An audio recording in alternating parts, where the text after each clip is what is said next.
Dr. Amanda Clark pressed her face against the observation window of the small research pod. The rocky moon below looked lifeless, but her instruments told a different story. Strange energy readings came from deep underground. As Earth's best xenobiologist, she had seen many worlds, but this one felt special. "Computer, begin Deep Scan Protocol 7, she said, adjusting her equipment. The research vessel UES Horizon waited in orbit above while Amanda worked alone on the moon's surface. She preferred it this way. No distractions, just her and the mysteries waiting to be discovered. The scan results made her heart race. Life signs, not just bacteria or simple organisms, but complex patterns that suggested intelligence. She had found something incredible. In this remote corner of the galaxy, Amanda was so focused on her discovery that she almost missed the warning alarm. When it finally broke through her concentration, she looked up to see streaks of light in the space above. Ships were dropping out of hyperspace. Lots of them. "Horizon, this is Clark. Are you seeing this?" she called into her radio. Captain Brown's voice crackled back, tense and worried. "Amanda, get back to the ship now. These aren't friendly contacts. I'm reading at least 30 vessels, unknown configuration." Amanda grabbed her equipment and ran toward her shuttle. Through the thin atmosphere, she could see flashes of light as weapons fired. The battle above was already starting. She reached her shuttle just as a massive explosion lit up the sky. The horizon had been hit. Amanda watched in horror as her ship, her home for the past 2 years, broke apart in space. Pieces of hull and machinery rained down like deadly snow. Her shuttle's communication system squealed with an emergency signal. The quantum beacon was activating automatically, sending a distress call across space to Earth. At least someone would know what happened here. Before Amanda could lift off, alien ships surrounded her small craft. They were unlike anything in the human databases. Dark purple hulls with sharp edges and weapon ports that glowed red. The ships forced her shuttle down with tractor beams she couldn't break. Amanda landed hard on the moon's surface. She barely had time to grab her emergency kit before the aliens cut through her shuttle's hull with energy beams. They wanted her alive. The creatures that entered her shuttle made Amanda's breath catch. They were tall, maybe 8 feet, with 4 arms and skin like black leather. Their faces were long and narrow, with too many teeth and eyes that glowed yellow in the dark. These had to be Velkari, the species that had been attacking human colonies. On the outer rim. "Human female," one of them said in broken English.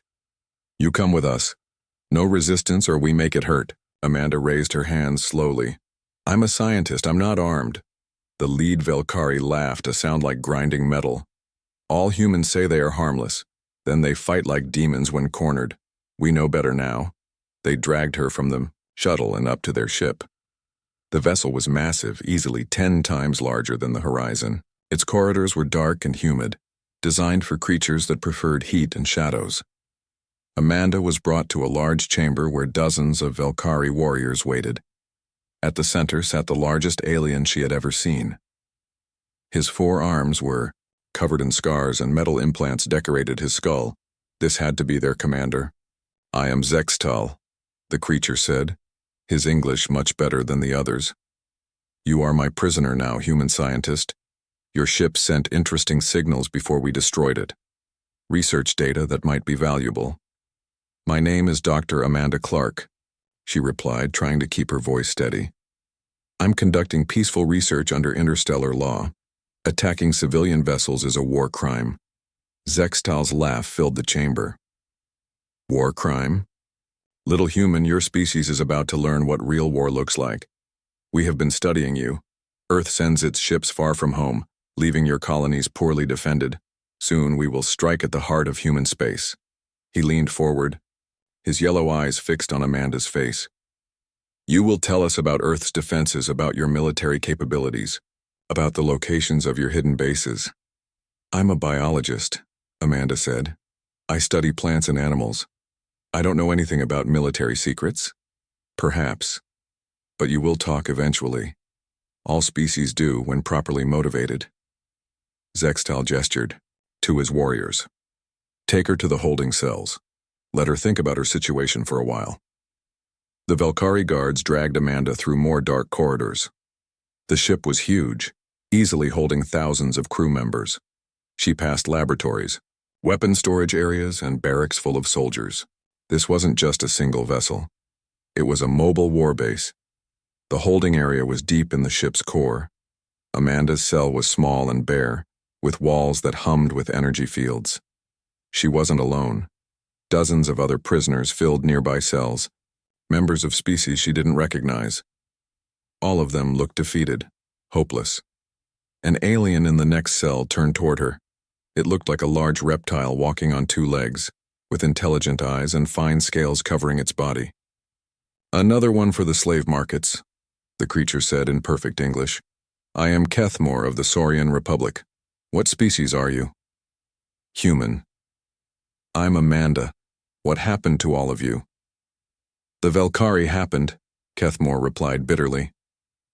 "They conquer everything in their path, take prisoners to sell as slaves. Most of us have been here for months." Amanda looked around at the other prisoners.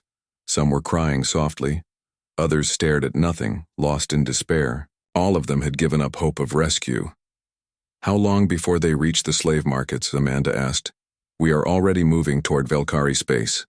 Perhaps 2 weeks of travel time remaining." Kethmore's head drooped. "I am sorry, human Amanda. Your people will not find you in time." Amanda sat down on the hard floor of her cell. The Velkari thought they had captured just one lone human, easily broken and forgotten. But they didn't understand something important about her species. Humans never abandoned their own. The quantum beacon had activated when the horizon was destroyed. Right now, somewhere across the vast distance of space, that signal was reaching Earth. And when humans learned that one of their people was in danger, they responded with everything they had. Amanda closed her eyes and tried to calculate how long it would take for help to arrive. The quantum signal would reach Earth almost instantly. Organizing a response fleet would take time, but not much. Humans had been fighting the Velkari for months now. Ships and crews would already be ready.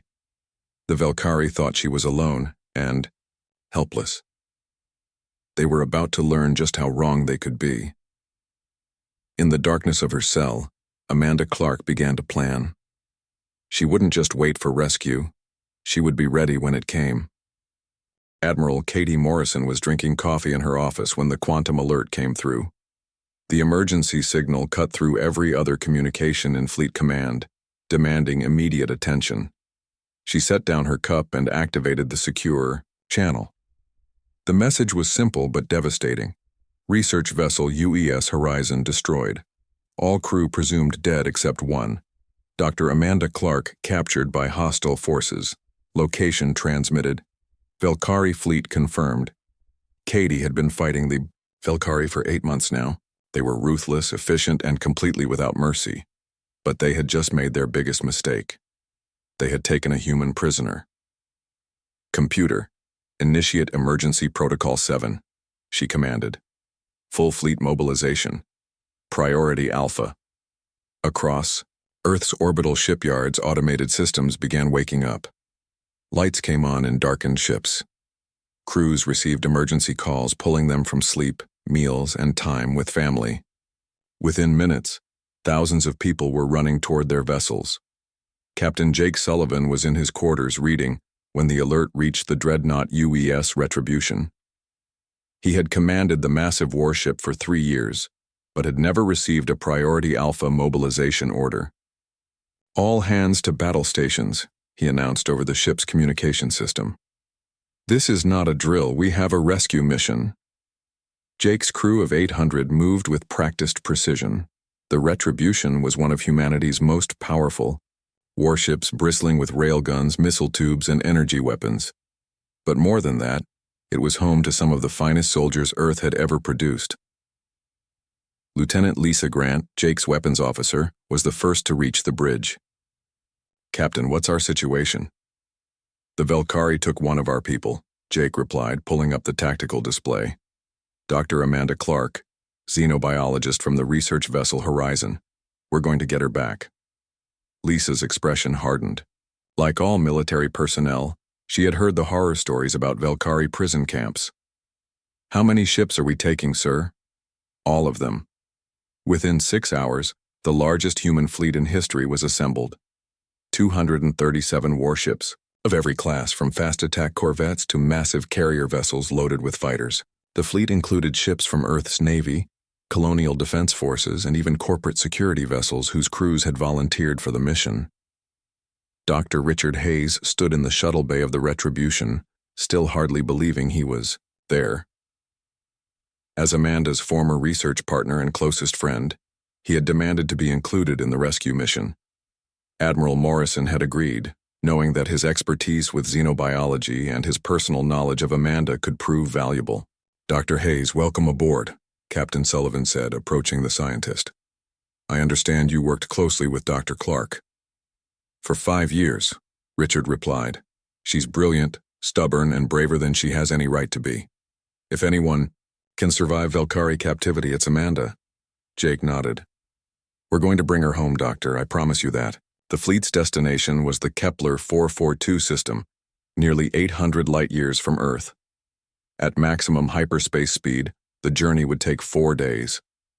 4 days during which Amanda would be alone with creatures known for their cruelty toward prisoners. As the ships prepared to jump to hyperspace, messages flooded in from across human space. Colonial militias were dispatching their own vessels to join the fleet. Corporate security forces were contributing ships and crews. Even civilian merchants were offering their vessels for support roles. The message was clear: humanity protected its own. Admiral Morrison stood on the bridge of her flagship, the heavy cruiser UES Defender, and watched as her fleet prepared for the longest rescue mission in human history. She had fought in 3 wars and commanded fleets in dozens of battles. But this felt different. "Admiral," her communication officer called out, "we're receiving volunteer requests from over 40 additional ships, colonial forces, corporate vessels, even some independent traders." "How many people are we talking about?" Katie asked. "Nearly 15,000 volunteers, ma'am. They all want to help bring Dr. Clark home." Katie felt a surge of pride in her species. This was what made humans dangerous to their enemies, not just their technology or their weapons, but their absolute refusal to abandon each other. "Tell them we appreciate the offer," she said, "but our current fleet is sufficient. Ask them to stand by as reserve forces." The truth was, Katie could have brought Dr. Clark home with 1/10 of the ship she was taking, but the Velkari needed to see the full might of humanity. They needed to understand that taking a human prisoner came with consequences that would follow them across the galaxy. On the planet New Boston, 3 systems away from Earth, Governor Paul Martinez received word of the rescue mission. Without hesitation, he ordered the Colonial Defense Fleet to join the operation. 6 more warships, including his personal flagship, launched within hours. Similar scenes played out on dozens of human colonies. The word spread through quantum communication networks. One of their own was in enemy hands. Distance meant nothing. Political differences meant nothing. Every human settlement contributed what they could. Dr. Hayes spent the 4-day journey studying everything known about Velkari ships and prison systems.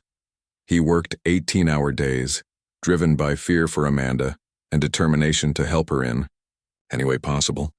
"She's incredibly smart," he told Captain Sullivan during one of their planning sessions. "If there's a way to escape or signal us, she'll find it." "What can you tell me about her personally?" Jake asked. "Anything that might help us locate her quickly once we arrive?" Richard was quiet for a moment. "Amanda never gives up. I've seen her work on research problems for months without making progress, but she never quit. She approaches every challenge like a puzzle to be solved. If the Velkari think they can break her, they don't understand who they're dealing with." As the fleet neared the Kepler system, Admiral Morrison called a final briefing. The main display showed the tactical situation: a Velkari fleet of approximately 80 ships, including their flagship where Amanda was likely being held. "Our mission is simple," Katie announced to her commanders. "We go in fast and hard. We overwhelm their defenses before they can harm our people or execute their prisoners. We bring everyone home." Captain Sullivan studied the enemy fleet composition. The Velkari had powerful ships, but they were outnumbered 3-1. More importantly, they wouldn't be expecting such a massive response to the capture of a single human scientist. "Admiral," he said, What if they threaten to kill Dr. Clark if we attack? Katie's expression was cold as space itself. Then we make sure they don't have time to carry out that threat. The human fleet dropped out of hyperspace at the edge of the Kepler system in perfect formation. Long-range sensors immediately detected the Velkari fleet near the fourth planet. Advanced scout ships had already infiltrated the system, providing real-time intelligence on enemy positions. "All ships, this is Admiral Morrison," Katie broadcast on the fleet-wide channel. "We came here for one person, but we're not leaving. Without everyone. Show these aliens what happens when they take one of ours." The largest rescue mission in galactic history was about to begin. Amanda had been in the Velkari prison for 6 days when she decided to organize a rebellion. The other prisoners thought she had lost her mind. "Human Amanda," Kethmore whispered from the next cell. "You speak of escape, but look around. We are surrounded by energy fields, armed guards, and empty space. Even if we could break free from these cells, where would we go?" Amanda was lying on her back, staring at the ceiling where ventilation grids let in recycled air. She had spent days studying the prison layout, memorizing guard rotations, and analyzing the ship's systems. "We go home," she said simply. "All of us." In the week since her capture, Amanda had met most of the other prisoners. There was Kethmore, the Saurian philosopher who had been captured during a diplomatic mission. Yila, a crystalline being from the Nexus worlds, had been taken when her merchant vessel was attacked. A dozen others from various species, all resigned to slavery or death. They had given up hope. Amanda refused to do the same. During her daily interrogation sessions, Commander Zextal had revealed more about Velkari plans than he realized. They were heading toward the core of Velkari space, where massive slave markets operated. But first, they would rendezvous with other fleet elements near the system's outer planets. "Your human government has made no attempt to contact us," Zextal had told her that morning. "No ransom offers, no prisoner exchanges. Even your own people have abandoned you." Amanda had smiled at that. "You don't know humans very well." What the Velkari commander didn't understand was that humans didn't negotiate with hostage takers. They came with overwhelming force and took their people back. That evening, Amanda began putting her plan into action. During food distribution, she carefully saved small pieces of metal from her meal tray. The synthetic material could be shaped into crude tools if heated properly. "Yila," she whispered to the crystalline being in a nearby cell. "Can your species generate heat internally?" Yila's faceted head turned toward her. "Yes, but why do you ask?" "I need you to help me modify something. Can you heat metal without melting it completely?" "I suppose so." "But human Amanda, what are you planning?" Amanda held up the small pieces of metal. "We're going to build a communication device." Over the next 2 days, Amanda and her fellow prisoners worked in secret. Yila used her natural abilities to shape metal components. Kethmore, whose species were skilled engineers, helped design circuits using salvaged materials. Other prisoners contributed whatever they could find or create. The guards noticed nothing. To the Velkari, the prisoners were just cargo waiting to be sold. They didn't expect organized resistance from broken, defeated creatures. Amanda's device was crude but functional. Using principles she had learned as a xenobiologist studying alien technology, she had built a short-range transmitter that could tap into the ship's internal communication systems. "This is incredible," Kethmore said, examining Amanda's work. "How did you know how to build such a thing?" "I study alien life forms for a living," Amanda replied. "That includes understanding the technology they use. Every species has patterns in how they design their systems." The transmitter worked, but only for brief moments before the ship's security systems detected the unauthorized signal. Amanda used those precious seconds to send coded messages, hoping someone would receive them. What she didn't know was that human scout ships had already infiltrated the Kepler system. Her messages were being received, decoded, and relayed to the incoming rescue fleet. On the third day after completing the transmitter, Amanda noticed increased activity among the Velkari crew. Guards were more alert. Officers moved through the corridors with obvious urgency. Something was happening. Commander Zextal arrived for her interrogation session earlier than usual. His 4 arms moved restlessly, and his yellow eyes seemed brighter than normal. "Your species continues to surprise me, human," he said, pacing around the interrogation chamber. "We detected unauthorized transmissions from the prisoner area." Amanda kept her expression neutral. "I don't know what you mean." "Of course not." Zextal leaned closer.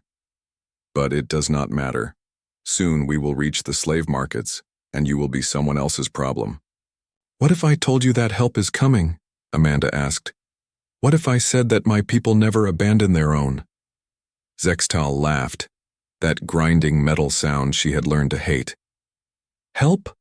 Little human, look at the tactical displays on my bridge. Do you see rescue fleets? Do you see human warships challenging our might?" He gestured toward a wall screen that showed the empty space around their fleet. "Your Earth is hundreds of light years away. Even if they wanted to rescue you, which they clearly do not, they could never find us in time." Amanda smiled. "You're right. Earth is very far away, but you made one mistake, Commander." "What mistake?" "You gave Earth time to respond." That night, back in her cell, Amanda shared what she had learned with the other prisoners. The Velkari fleet was moving toward a rendezvous point. They felt safe and confident. That would make them easier to surprise. "Even if your people come," Yila said, her crystalline voice filled with doubt, "how will they find us among all these ships?" Amanda held up her modified transmitter. "Because we're going to guide them in." She had been working on a new modification to her device. Instead of sending random coded messages, she would transmit a continuous beacon signal. It would be weak and hard to detect unless someone knew exactly what to look for. "I need everyone's help," she told the other prisoners. "When the time comes, we have to be ready to act. Create weapons from whatever you can find. Memorize the guard rotations. Learn the ship's layout." Kethmore stared at her in amazement. "You truly believe they will come for you?" "I know they will. Not just for me, but for all of us. That's what humans do. We don't leave people behind." Over the following days, the prisoners began to change. Instead of sitting in despair, they started working together. They shared information about the ship. They created improvised weapons from broken fixtures and discarded materials. Most importantly, they began to hope. The Velkari guards noticed the change but dismissed it as meaningless. What could a few dozen prisoners do against a warship crewed by thousands of soldiers? Amanda continued her daily interrogations with Zextal, learning more about Velkari fleet movements and ship capabilities. She memorized everything, knowing that the information would be valuable when rescue arrived. "You seem different lately, human," Zextal observed during one session. "More confident.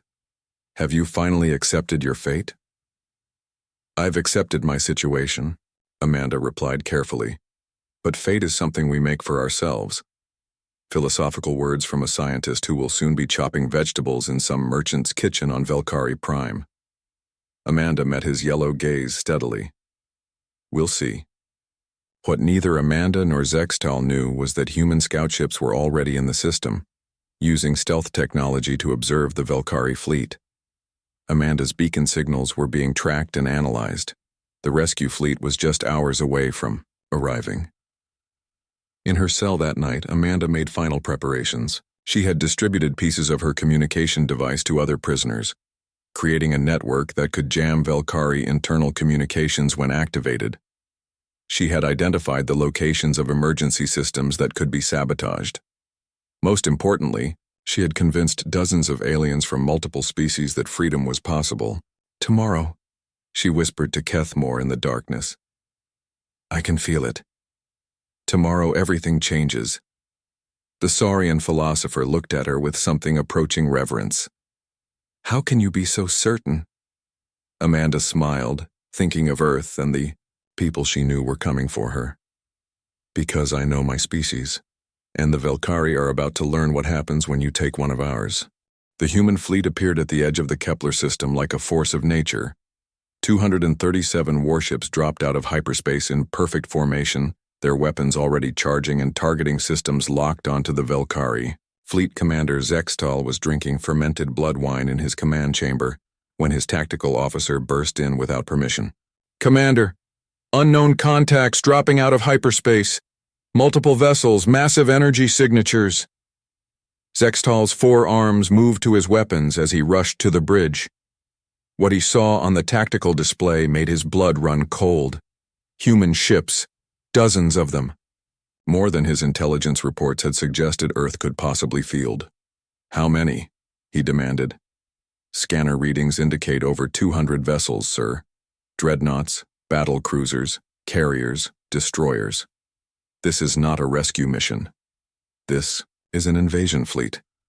Captain Jake Sullivan stood on the bridge of the UES Retribution, watching as his fleet spread out in a complex three-dimensional formation that surrounded the Velkari forces before they could react. "All ships maintain formation," he broadcast on the fleet channel. "Target acquisition in progress. Do not fire until my command." Dr. Richard Hayes stood beside him, his hands shaking with nervous energy. Somewhere in that enemy fleet, Amanda was waiting for rescue. He had run calculations during the journey, analyzing Velkari ship designs and prisoner holding systems. "The flagship," he said, pointing to the largest Velkari vessel on the display. "That's where they'll keep high-value prisoners. Amanda will be there." Jake nodded. "Admiral Morrison, this is Sullivan. I'm identifying the primary target." "Understood, Captain. Begin your approach." The human fleet moved with precision that amazed even experienced military officers. Fast attack corvettes spread out to prevent any Velkari ships from escaping. Heavy cruisers and dreadnoughts formed a battle line aimed directly at the enemy flagship. Carrier vessels launched clouds of fighters and automated attack drones. Aboard the Velkari flagship, Commander Zextal watched the human formation with growing horror. These weren't the scattered, poorly coordinated forces his intelligence reports had described. This was a military machine operating at peak efficiency. "Open communication channels," he ordered. "Perhaps we can negotiate." "Human vessels," he broadcast. "I am Commander Zextal of the Velkari Empire. You are outnumbered and far from your home territory. Withdraw now, and we will consider releasing some of our prisoners." Admiral Morrison's response came immediately. "This is Admiral Katie Morrison of the Earth Defense Force. You have something that belongs to us. Return Dr. Amanda Clark and all other prisoners immediately, or we will take them." Zextal laughed, though it sounded forced. "Admiral, you have perhaps 80 ships. My fleet numbers over 300 vessels. Your bravery is admirable, but foolish. Commander, I think you need to count again." As if responding to her words, more human ships began appearing throughout the system. Colonial defense vessels, corporate security fleets, even converted merchant ships armed for battle. The rescue mission had drawn volunteers from across human space. In the prison section of the Velkari flagship, Amanda felt the ship's engines change pitch. Something was happening. She activated her modified transmitter and sent a coded signal. "All prisoners, prepare for liberation. Help is here." The response came through her improvised communication network. Dozens of alien voices, no longer defeated but ready to fight for their freedom. Kethmore pressed against his cell's energy barrier. "Amanda, what is happening?" "The guards are running through the corridors." "What I told you would happen," Amanda replied, checking the improvised weapons she had hidden around her cell. Humans don't abandon their own. The battle began with precision strikes from human railguns. The magnetic accelerators fired projectiles at significant fractions of light speed, punching through Velkari shields like they weren't there. Within seconds, 3 enemy vessels were crippled. Zextal watched his tactical display with disbelief. Human weapons were more advanced than his intelligence had suggested. Their ships moved faster and hit harder than should have been possible. "Return. Fire all weapons," he commanded. Velkari energy beams and plasma cannons struck human shields, but the attack seemed to have minimal effect. Human defensive systems absorbed or deflected most of the incoming fire, while their counterattack grew more intense. "Captain," Sullivan coordinated the assault with calm efficiency. "Focus fire on the flagship's weapon systems. Disable, don't destroy. We have people aboard that ship." The Retribution's main guns spoke, sending streams of magnetically accelerated projectiles toward the Velkari command vessel. Other human ships joined the barrage, systematically dismantling the flagship's defenses without destroying the ship itself. Dr. Hayes monitored the tactical situation while working on a different problem. Amanda's beacon signals were getting stronger, which meant she was actively broadcasting her location. "Captain, I'm receiving coded transmissions from inside the flagship. Dr. Clark is coordinating with other prisoners. She's going to try to disable their internal defenses." Jake nodded grimly. "That's Amanda. She's not waiting for rescue. She's making her own." Deep in the Valkyrie ship, Amanda was putting her escape plan into action. Using components from her communication device, she had created an electromagnetic pulse generator. It wasn't powerful, but it might disrupt the energy fields holding them prisoner. "Everyone stand back from your cell barriers," she warned. "This is going to be rough." The device activated with a crackling sound and a flash of blue light. Every energy field in the prison section flickered and died. Alarm klaxons began wailing throughout the ship. Amanda was out of her cell first, followed by Kethmore, Yela, and dozens of other prisoners. They had been preparing for this moment for days. Improvised weapons appeared from hidden caches. The rebellion had begun. "Secure the corridor junction," Amanda ordered, taking command naturally. "Block all access routes. We hold this section until help arrives." Valkyrie guards came running, expecting to find confused, frightened prisoners. Instead, they met organized resistance from beings who had nothing left to lose. The first wave of guards was overwhelmed in seconds.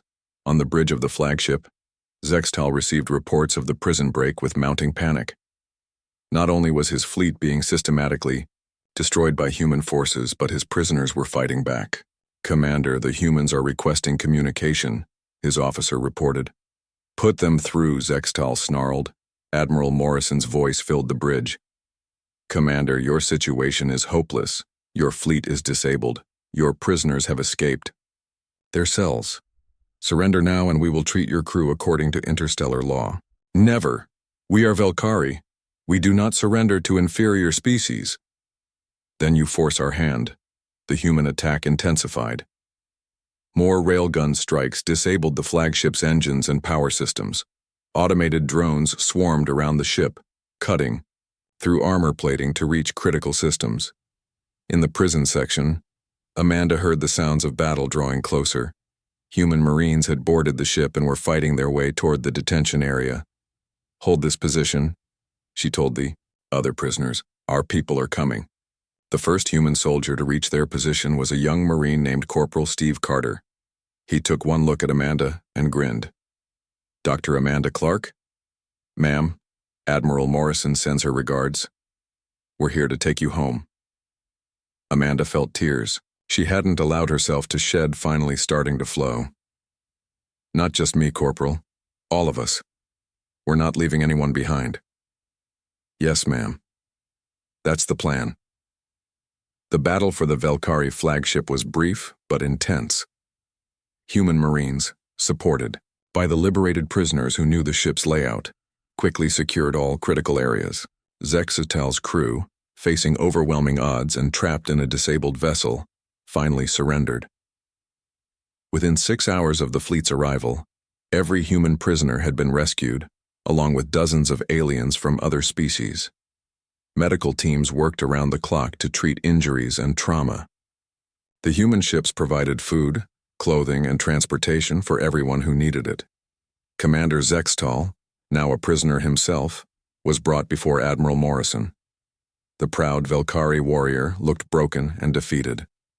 "You came here for one human scientist," he said, his voice hollow. "One person among billions. Why?" Katie looked at him with something between pity and contempt. "Because she's one of ours.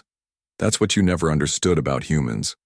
We don't measure the value of a life by convenience or cost. Every human matters. Every person matters." She gestured toward the rescued prisoners who were being treated with the same care as human personnel. "We didn't just come for Dr. Clark. We came for everyone you imprisoned. That's who we are." In the medical bay of the Retribution, Amanda was reunited with Dr. Richard Hayes. They held each other for a long time, neither speaking, just grateful to be alive and together. I knew you'd come, Amanda whispered. I told everyone that humans never abandon their own. Richard pulled back to look at her. Amanda, they mobilized the largest fleet in human history to rescue you. Ships from every colony, every corporation, every military unit that could spare vessels. The entire species came for you. Amanda smiled through her tears. Not just for me, for everyone. That's what makes us human. 3 weeks after the rescue, Amanda Clark stood in the observation lounge of the UES Retribution, watching as the human fleet prepared for its journey home. Around her, dozens of alien beings who had been prisoners just days before were receiving medical treatment, food, and assistance in contacting their home worlds. Dr. Richard Hayes found her there, holding 2 cups of coffee and a data pad filled with reports from across the galaxy. Thought you might want to see this, he said, handing her the coffee and the pad. Word of the rescue is spreading faster than we expected. Amanda scrolled through the diplomatic communications, trade reports, and intelligence briefs. Every major civilization in the galaxy was talking about what had happened at Kepler 442, not just the military victory, but the aftermath. The Saurian Republic wants to establish formal diplomatic relations, she read aloud. The Nexus worlds are offering technology exchanges. Even species we've never contacted before are sending envoys. Richard nodded. Admiral Morrison says she's received over 40 requests for meetings. Everyone wants to understand the species that mobilized hundreds of ships to rescue one scientist. Through the observation window, Amanda could see alien vessels from a dozen. Different species. They had come not to fight but to witness what humanity had accomplished. Many had brought rescue ships of their own, offering to help transport liberated prisoners back to their homeworlds. Kethmore, the Saurian philosopher who had shared a cell with Amanda, approached them slowly. His scales had regained their natural color after proper medical treatment, and his eyes held something Amanda had never seen there before. Hope. Dr. Amanda, he said in his careful English, I wanted to thank you before my people's ship arrives to take me home. You don't need to thank me, Kethmore. We all helped each other survive. No, the reptilian being said firmly. What you did was more than survival. You gave us back our dignity. You showed us that surrender was not our only choice. He paused, choosing his words carefully. My government has asked me to extend an invitation. They want you to visit our world, to speak to our people about human philosophy. Amanda was surprised. Philosophy? I'm a xenobiologist. You are a teacher of hope, Kethmore replied. That is the most important philosophy of all. Similar conversations were happening throughout the human fleet. Yila, the crystalline being from the Nexus worlds, had spent hours talking with human engineers about technology sharing. Other rescued prisoners were forming lasting friendships with their rescuers. Captain Jake Sullivan found Amanda later that day in the ship's laboratory, where she was examining biological samples she had collected from the moon before her capture. Dr. Clark, we just received some interesting intelligence from our scout networks, he said. Velkari military commanders across 3 sectors have ordered their fleets to avoid human ships and territories. Amanda looked up from her microscope. They're afraid of us now. More than that, they're confused. According to our sources, Velkari, High Command is trying to understand why we responded so strongly to the capture of a single non-military person. What's confusing about it? Jake smiled. They keep trying to find the strategic value in what we did. They can't understand a military response that wasn't based on resources, territory, or political advantage. That evening, Admiral Katie Morrison called a meeting of all senior officers and rescued prisoners. The main briefing room of the UES Defender was packed with humans and aliens working together to plan the journey home. Ladies and gentlemen, Katie began, and honored guests from other worlds, I want to discuss what happens next. This rescue mission has created opportunities we never expected. She activated the main display, showing a map of local galactic space. Dozens of star systems were highlighted in different colors. Green systems represent species that have requested diplomatic contact with Earth. Blue systems are offering trade partnerships. Yellow systems want to establish scientific exchanges. She paused, looking around the room. We came here to rescue Dr. Clark. Instead, we may have changed the balance of power in this entire region of the galaxy." Dr. Hayes raised his hand. "Admiral, what about the Velkari? Are they still a threat?" "Intelligence suggests they're reconsidering their expansion plans. Taking human prisoners is no longer seen as profitable when it brings entire fleets of our ships to your location. Commander Zextal, now confined in the ship's detention area but allowed to attend briefings as a prisoner of war, spoke from his seat under guard. "Admiral Morrison," he said, his 4 arms bound but his voice still proud. "My government will demand explanations for what happened here. They will want to know how humans could mobilize such forces so quickly." Katie looked at him with calm certainty. "Then tell them the truth, Commander. Tell them that when humans say no one gets left behind, we mean it literally, across any distance, against any odds, for any person." "But why?" Zextal asked, genuine confusion in his voice. Dr. Clark was not a military officer or government official. She was not even an important scientist. Why risk so much for one individual? Amanda stood up from her seat. "Because that's what makes us human, Commander. Every person matters. Every life has value. When one of us is in trouble, all of us respond." "But the cost," Zextal protested. "The resources. The risk to your fleet."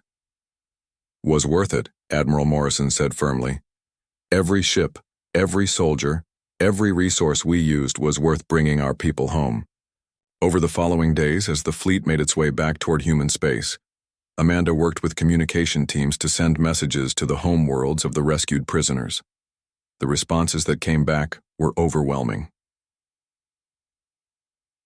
The Saurian Republic declared a day of celebration in honor of human friendship. The Nexus worlds offered to share advanced crystal technology with Earth scientists. Dozens of smaller civilizations sent thanks and offers of alliance. But the most important change was something harder to measure. Throughout the galaxy, the story spread of a species that would cross impossible distances to rescue a single person. Of humans who treated alien prisoners with the same care as their own people. Of a civilization that measured success not in conquered territory or accumulated wealth, but in lives saved and people brought home. Amanda spent much of the return journey working with Richard to catalog their experiences and observations. Their report would become one of the most important documents in human diplomatic history. "You realize what this means?" Richard asked during one of their late-night writing sessions. "We're not just another spacefaring species anymore. Other civilizations see us as something different." Amanda nodded, thinking about conversations she had heard between human crew members and alien passengers. Different how? Dangerous, but not in the way they expected. They thought our weapons and ships made us dangerous. Now they know it's our character that makes us truly formidable. The fleet arrived at Earth to a celebration unlike anything in human history. Millions of people gathered at spaceports and viewing areas to welcome home not just the rescued prisoners, but the message their rescue had sent to the galaxy. Amanda stood on the observation deck of the Retribution as Earth grew larger in the viewport. She was home, safe, surrounded by friends and colleagues who had risked everything to bring her back, but she was also changed by the experience. "What are you thinking about?" Richard asked, joining her at the window. "About what happens next," Amanda replied. "The galaxy knows who we are now. They know what we're capable of when one of our own is threatened, but they also know what we're capable of when we're trying to help." She gestured toward the alien passengers who were being transported to Earth for medical treatment, diplomatic meetings, or simply to experience human hospitality before returning to their own worlds. "We went out there to rescue me," she said. "But we came back with something more important. We came back with friends, with allies, with a galaxy that finally understands what humanity really represents." Richard smiled. "And what's that?" Amanda thought of Kethmore's words about teaching hope. She thought of Yila's amazement at human generosity. She thought of Commander Zextal's confusion at people who valued individual lives over strategic advantage. "We represent the idea that everyone matters, that no one deserves to be abandoned, that the strong have an obligation to protect the weak, regardless of species or origin." As Earth's blue and white surface filled their view, Amanda realized that her capture and rescue had accomplished something her original research mission never could have. It had shown the galaxy what humans were truly capable of when they worked together towards something greater than themselves. The message was clear, broadcast across space by their actions rather than their words. Humanity had arrived in galactic civilization, and they would never leave anyone behind. In the years that followed, the rescue at Kepler 442 would be remembered as the moment when humanity became more than just another spacefaring species. They became the civilization that other species called when their own people were in trouble. The ones who crossed impossible distances to bring everyone home. And it all began with one scientist who refused to give up hope, and an entire species that refused to leave her alone.